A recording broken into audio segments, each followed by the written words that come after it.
Hey my friends, and welcome to the FS Mini Train pop-up edition.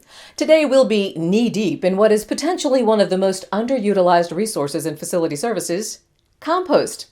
We have a ton of stuff to cover, so let's dig in. Compost. When organic matter starts to decompose and decay in an oxygen-rich environment, the organic waste eventually breaks down into this nutrient-rich soil additive, right?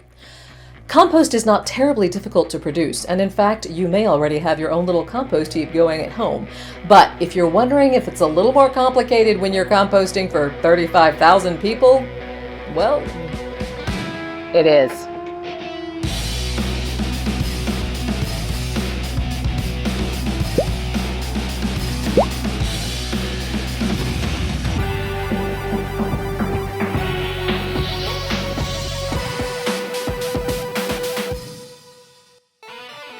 The UT Compost Facility has been at this location not far from UT Medical Center since 2010. The facility has been through a number of changes over the last couple of years, with a lot more coming. The compost facility currently produces two distinct types of compost. The first is garden compost. This comes from all the food waste collected on campus, which then gets mixed with wood chips and leaves. It makes an incredibly rich compost that is so filled with nutrients it almost exclusively goes back to gardens to aid and increase food production there. This particular compost is actually approved for use in organic farming. The second kind is pasture compost. This is made up of stuff that primarily comes from the ag campus, although there is a bit from UT Gardens and even our own landscaping department. Manure, clippings, anything that might have fertilizers or herbicides in it. Because of the potential for fertilizers in this compost, it is not considered organic, but it is still really good compost. It's used for less nutrient-dense plants like shrubs and trees. All compost, regardless of its source material and purpose, has two important components, usually referred to as the browns and the greens. The browns are carbon-rich materials like plant matter, dead leaves, branches, twigs, paper. The greens are heavy on the nitrogen and usually include food scraps, coffee grounds, and things like fresh grass clippings. How it all goes together? Well, all right, everyone, welcome back to Compost Kitchen. Let's get to it. As I mentioned before the break, today we'll be making some of my famous 3-ingredient compost, just like Grandpa used to make. This is one of my favorite recipes because it's so simple, but fair warning, it does take some time to make, so clear that schedule. Essentially, this recipe is 2 parts carbon to 1 part nitrogen, and feel free to experiment with your carbon and nitrogen sources. For my nitrogen, I'll be using a bunch of food scraps I've saved over the last couple of days, and my carbon today is coming from this pile of wood chips and some dead leaves. But if you can't get artisanal leaves collected by nuns living in an Argentinian cloister, the ones in your backyard are probably fine. Start with a base of food scraps, the nitrogen, and then spread the wood chips and leaves, the carbon, evenly over the top. Continue layering until you've run out of one of your ingredients, but remember to keep your proportions consistent or your compost could be a waste of waste.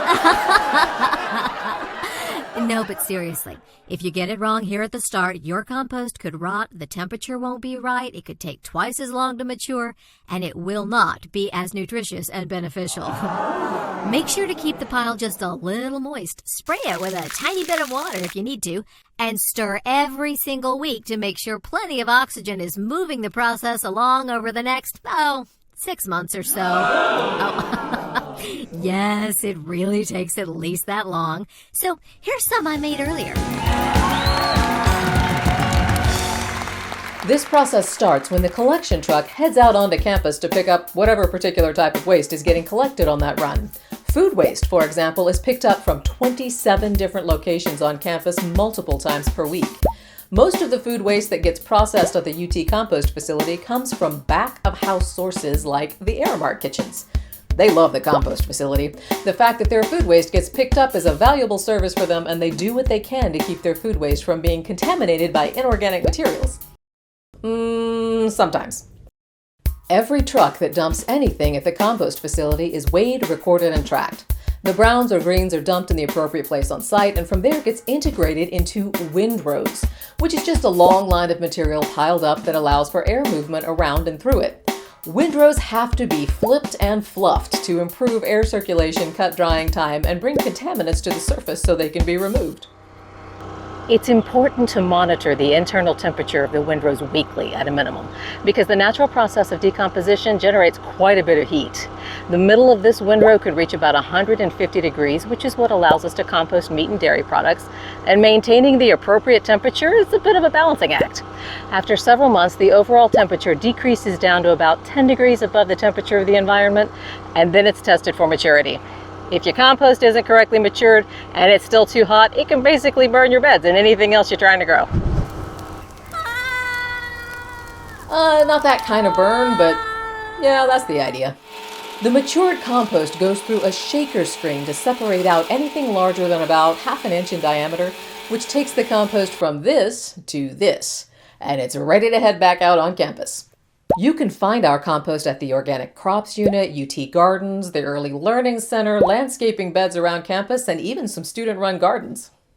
All that work is kind of a lot of weight to put on one full-time employee, along with the help of some AmeriCorps workers, a couple of part-time student assistants, and various wildlife.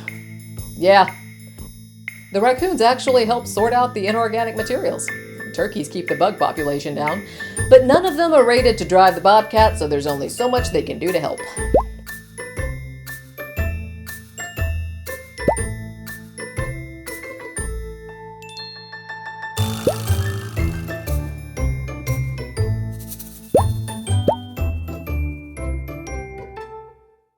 Now, if you think compost is just for gardens, you're thinking too small.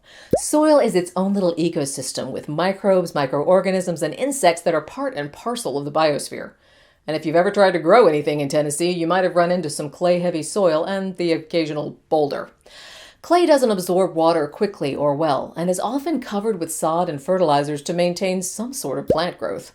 When you combine the chemicals with the poor water absorption of the clay in the soil, this explains why fertilizers are one of the major causes of river ecosystem damage, which you already understand if you watch the Stormwater Mini-Train.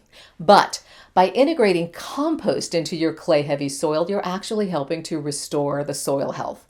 Plants pull nutrients from the compost in the soil and they give carbon dioxide back to the earth.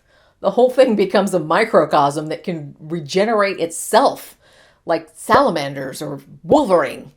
It takes some time to see those changes, but it's an all-natural solution with no damage to the ecosystem or waterways. Additionally, there's been some great information coming out of North Carolina that shows integrating compost into construction planning can increase water infiltration and retention, increase vegetation in the soil, and is useful in controlling erosion. Compost probably can't do anything about those boulders, though. Yeah, nothing. So the possibilities for the future of our compost and our compost facility are enormous. You'll soon see compost bins coming to Neyland Stadium and hopefully dining halls and buildings all over campus. We're on track to becoming the most robust compost facility of any university in terms of the weight of materials collected, and there's still a lot more to do. Just one more unexpected way that vols are leading the way. If you're interested in learning more or visiting the site, contact the compost supervisor at this email address. But don't try to pet the raccoons. Thanks for watching, and we'll see you next time.